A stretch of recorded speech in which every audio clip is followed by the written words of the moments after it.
저는 초등학교 2학년 틱 증상을 가진 9살 난 남자아이의 엄마예요. 아이가 4살 때부터 1년에 한두 차례 눈 깜빡임 정도의 틱을 했지만 TV 방송과 각종 자료들을 통해 모른 척 해주는 것이 좋다는 것을 알게 되어 그렇게 지내왔습니다.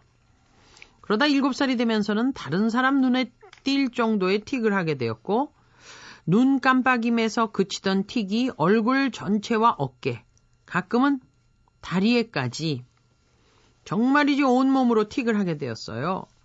얼굴 근육을 모두 미간으로 모으는 것 같이 찌푸리기도 하고 입을 크게 벌리기를 반복하고 어깨를 들썩들썩 다리도 흔들흔들. 밖에서는 참으려고 하는 것 같은데 그래도 완전히 감추기는 어려운 정도가 됐습니다. 소아정신과를 찾아가려고 하니 집안 어르신은 누구누구도 어렸을 때 이러다 말았다. 괜히 병원 데려가서 이상한 애 만들지 말고 크면 다 나으니까 유난스레 굴지 말라고 하십니다. 사실 저도 병원에 가는 것이 마음에 걸리긴 합니다. 병원에 가면 약을 먹으라 한다는데 그 약이 몸에 좋지 않다는 얘기를 들어서요. 약을 먹지 않고 다른 방법은 없는지 궁금합니다. 틱이 터져 나오려던 즈음에 제가 초등학교 입학 준비 시킨다고 강압적으로 여러 가지 공부를 시켰는데 그것이 원인이 아닌지 싶고 제가 샵을 운영하느라 할머니께 양육을 맡기고 함께 있는 시간이 너무 적어서 아이를 불안하게 만든 건 아닌지 별별 생각이 다 나네요. 지금 다니고 있는 학원이랑 방문 학습지는 아이가 정말 싫어하는데 전부 그만두면 틱이 좀 나아질까요? 제가 일 안 하고 집에 있으면 좀 안정될까요? 어떻게 하는 것이 좋은지 정말 모르겠어요. 아이가 지금도 공부를 잘하는 편이 아닌데 틱이 학습에는 어떤 영향을 주는지도 궁금합니다. 또 운동신경도 많이 떨어지고 허구 헛날 넘어져서 다리에 멍이 가실 날도 없는데 이런 것도 틱과 관련이 있을까요? 유치원 때부터 지금까지 참관 수업 때 보면 아이가 선생님 말에 집중을 잘 못하는 것처럼 보입니다. 틱 있는 아이들은 ADHD도 같이 생길 수 있다는데 우리 아이는 돌아다니거나 떠들지는 않습니다. 모든 것이 혼란스럽습니다. 선생님의 조언을 부탁드립니다. 네, 초등학교 2학년 아이라네요. 예, 이 아이는 좀 심해 보이죠? 예, 네. 이분은 이제 좀 심해 보이고 요 정도 되면 이제 우리가 틱장애 또 운동 틱과 음성 틱이 같이 보일 경우 뚜레병 이렇게 지칭해가지고 이제 치료적 도움을 줘야 되는 경우입니다. 예. 그 할머니하고 애가 자라났으니까 할머니가 양육시켰으니까 엄마와의 시간이 좀 적었다. 그 문제하고 학원과 이제 하기 싫은 공부를 시키는 것이 틱의 요인이 될 수 있느냐. 아까 말씀 스트레스가 틱이 되느냐 하고 똑같은 얘기 그렇죠. 아닐까요? 아까 말씀드린 대로 스트레스가 상황을 나쁘게는 만들지만 병을 만들지는 못한다.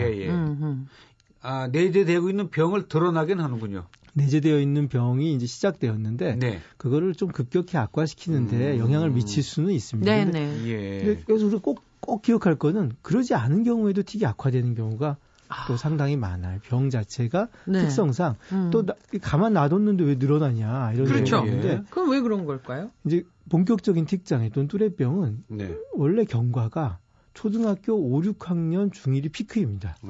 그때까지 쭉 증상이 점점점 심해지다가 중 2, 3 지나면서 꺾이고 20살 지나면서 꺾이는 그 뇌 발달의 경과를 밟아갑니다. 우리 뇌 발달이라는 게 사춘기 때까지 뇌세포 간 연결이 확 늘어나거든요. 뇌가 복잡해져요, 점점. 뇌가 점점 복잡해져서 애들 생각도 복잡해지죠. 정리도 안 되고. 그때 이제 문지기도 역할을 제대로 못 해요.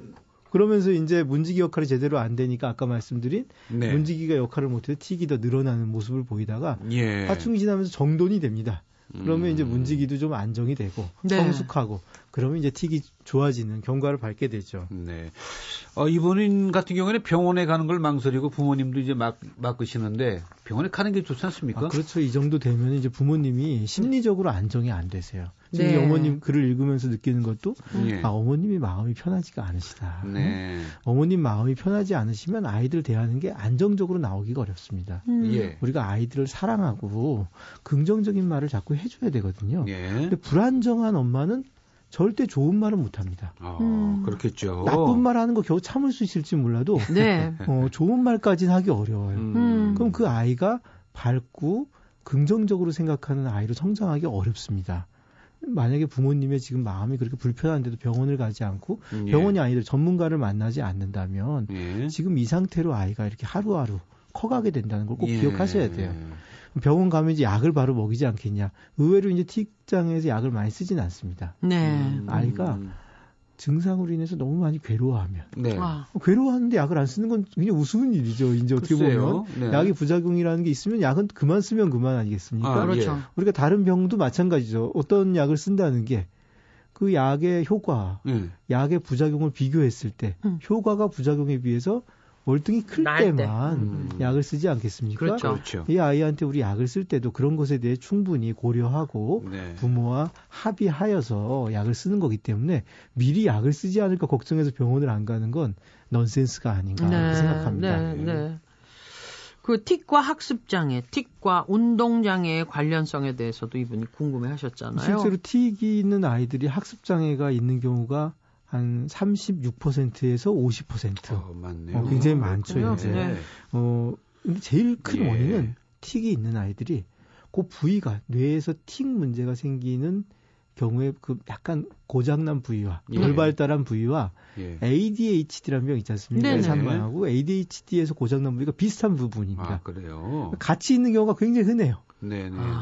거의 절반이 ADHD를 갖고 있어요. 이 아이도 좀 그 얘기가 나오고 있죠. 그래요. 그렇기 때문에 사실은 틱 때문에 어떤 학습장애가 있는 경우도 있지만 이 ADHD 때문에 학습 문제가 생기는 경우가 많이 있습니다. 그다음에 이제 아무래도 운동 틱을 하다 보니까 미세한 조작이 어렵겠죠. 글씨 쓰기 어렵고 또 발표 같은 거 하기 어렵고 그러니까 아무래도 학교 수업에 이렇게 적응하는데 조금 어려움이 있을 수가 있어요. 적극적으로 적응하는데. 그래서 그것 때문에도 또 문제가 될 수 있고 아무래도 이 아이들이 정서적으로도 굉장히 점점점 우울해지고 부정적으로 되다 보니까 공부를 위한 동기에서도 약해지는 경우가 많이 있습니다. 본인은 어떻게 생각해요? 틱에 대해서? 본인은 학생들은? 의외로 상당히 심할 때까지는 몰라요. 글쎄 그런 거 같아요. 본인은 잘 모릅니다. 자기가 틱하는지 잘 모르고. 너 이렇게 깜빡이냐 그러면 안 하는데요. 그러니까 자기가 괴로워할 정도면 바로 병원에 데려가야 됩니다. 그렇군요. 자기가 괴로워할 정도면 정말 괴로운 거거든요. 그 어지간하면 애는 자기가 깜빡이는 줄도 모르고 애들은 자기 관찰이 잘 안 됩니다. 맞아요. 자기 잘 모르기 때문에 아이가 느낄 정도면 이제 병원에 데리고 가가지고 느끼고 힘들어 엄마한테 말할 정도면 엄마가 그걸 위해서 어떤 도움을 주려는 노력을 한다는 모습을 보여주는 게 중요합니다. 그래야 되겠네요. 어머니한테 어떤 조언을 해주시겠어요? 이 어머니 같은 경우는 우선 전문가를 만나서 미리 겁내지 마시고 가서 아이들을 어떻게 도와줄 수 있는지 방법을 전문가와 같이 상의하시는 게 어떨까 이런 권유를 드리고 싶습니다.